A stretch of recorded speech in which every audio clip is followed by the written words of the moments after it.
Chennai Apollo மருத்துவமனையில் சிகிச்சை பெற்று வரும் முதலமைச்சர் ஜெயலலிதாவின் உடல்நலன் குறித்து பல்வேறு தரப்பினர் நேரில் விசாரித்தனர். முதலமைச்சர் நலமுடன் இருப்பதாக அவர்கள் தெரிவித்தனர். எவர் சொன்னாலும் நம்ப மாட்டோம். ஏதாவது எங்காவது கிளப்பி வருகிற செய்திகளைத்தான் மேலும் மேலும் பரபரப்புக்காக நாங்கள் பரப்பிக்கொண்டே இருப்போம் என்றால் அவர்கள் கொஞ்சம் யோசிக்க வேண்டும். நீங்கள் பரப்புகிற செய்தி அவர் உண்மையில் நலம் பெற வேண்டும், குணநலத்தோடு உடல்நலத்தோடு அவர் திரும்பி வர வேண்டும் என்ற உண்மையான ஆர்வம் இருக்குமானால் அவருடைய உடல் நலத்தோடு வருவதற்கு நாம் தொல்லை கொடுக்கக்கூடாது, இத்தகைய செய்திகளை பரப்பக்கூடாது என்ற குறைந்தபட்ச பண்பாடாவது காப்பாற்றப்பட வேண்டாமா? அது நாள் குறிப்பிட்டு இத்தனை நாள் ஓய்வு தேவைப்படுது, இவ்வளோ நாள் இங்கே இருப்பாங்கன்னு சொல்லப்படலை.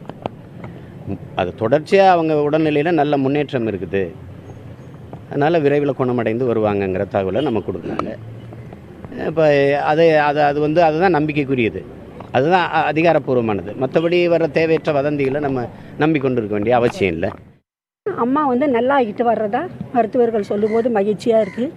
நல்ல தலை சிறந்த மருத்துவர்கள்லாம் இப்போ அவங்கள பார்க்குறாங்க. அதனால் கூடிய விரைவில் நல்லாகி வருவாங்க.